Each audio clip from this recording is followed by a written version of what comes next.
For Mildred Howard, her titles are often very, very important. Sometimes they're humorous, sometimes they relate to history. In this piece, titled Salute to Sojourner, Still Water Runs Deep, she has made a tribute to two very, very important women.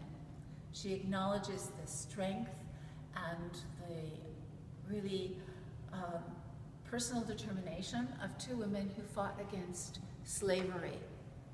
Sojourner Truth was a slave who was then freed. She was the first woman to go to court, and she fought for the return of her son, who had not been freed. And here we have, in front of this image, a book. It happens to be a first edition volume of Uncle Tom's Cabin, written by Harriet Beecher Stowe. Now, one of the things that Mildred has done here is she has put paint over the pages, she's stitched and closed up the book, so we can't really read it, but it is absolutely vital to this piece that we know that this is a first edition. This book, which is so fragile, was written at the time that slavery was still an issue in this country. One of the things that is very important with Mildred's work is that it is often related to personal experience. And in this case, Mildred had made a visit to an historic plantation. And in that period of time, while she was experiencing the plantation, thinking about slavery in a very immediate, intense way, she also had a sense of the swamp. And the swamp, to which this quote, which is, she's written from the book in her own hand, "Listen, still water run deep.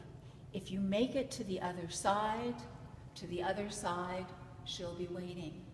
There's freedom if you can get across that swamp where there were alligators.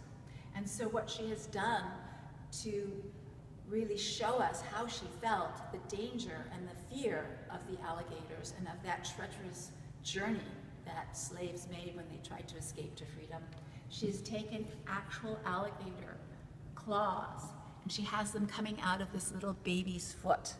So you have the sense of the snapping jaws, the claws reaching, and how dangerous and treacherous it was.